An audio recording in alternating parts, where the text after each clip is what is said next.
20 करोड़ साल पहले हमारी धरती पर आज के दिखने वाले डिवाइडेड कॉन्टिनेंट्स नहीं थे।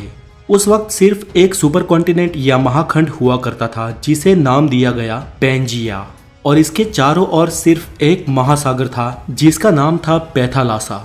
और आज के सारे खंड इसी महाखंड पैंजिया में से विखंडित होके बने हैं। ये थियरी देने वाले वैज्ञानिक अल्फ्रेड वेगनर थे और उनका यह भी मानना था कि उसी वक्त उस महाखंड पे रेंगने वाले जीवों का विकास हुआ।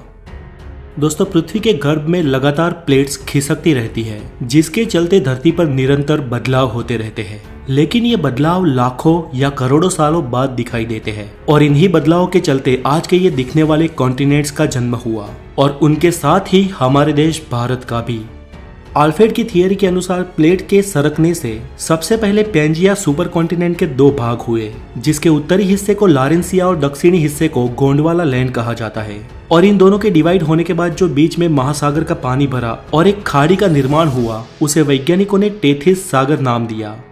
पैंजिया में से अलग हुए उत्तरी महाद्वीप लारेंसिया में से आज के एशिया, यूरोप और उत्तर अमेरिका जैसे कॉन्टिनेंट्स बने, जबकि गोंडवाना लैंड में से दक्षिण अमेरिका, अफ्रीका, ऑस्ट्रेलिया और एंटार्क्टिका जैसे कॉन्टिनेंट्स बने। हमारा देश भारत भले ही आज भौगोलिक रूप से एशिया का भाग हो, लेकिन भारत का भूमि भाग उस वक्त वास्तव में गोंडवाना लैंड महाद्वीप का हिस्सा था और आज का अफ्रीका और भारत एक ही प्लेट पे टिके थे। धीरे धीरे अंदरूनी प्लेट्स के सरकने से ये प्लेट्स भी अलग होती गई और भारत की जियोग्राफिकल प्लेट अफ्रीका से अलग होकर धीरे धीरे एशिया की ओर बढ़ने लगी। वो आज के लद्दाख हिस्से की ओर लगातार बढ़ती रही और एक समय इस प्लेट का एशिया के लद्दाख वाले हिस्से पे टकराव हुआ।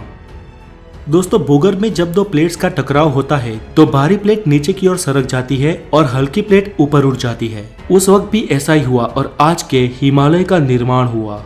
ऐसा कोई कम समय में नहीं हुआ, ऐसा होने में करोड़ों साल लग गए और आज की इस भौगोलिक भूमि का निर्माण हुआ।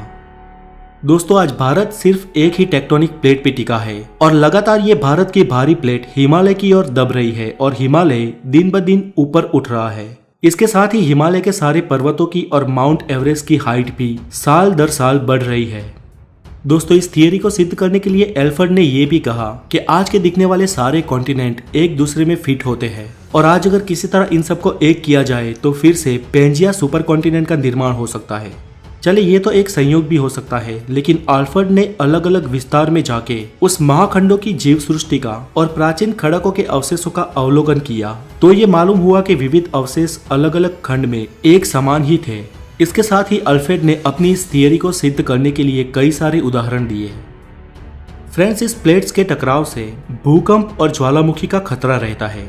वैसे भारत में तो कोई खास सक्रिय ज्वालामुखी नहीं है, लेकिन हमारी इस एक प्लेट के सरकने से कभी कभी भूकंप के झटके महसूस होते हैं।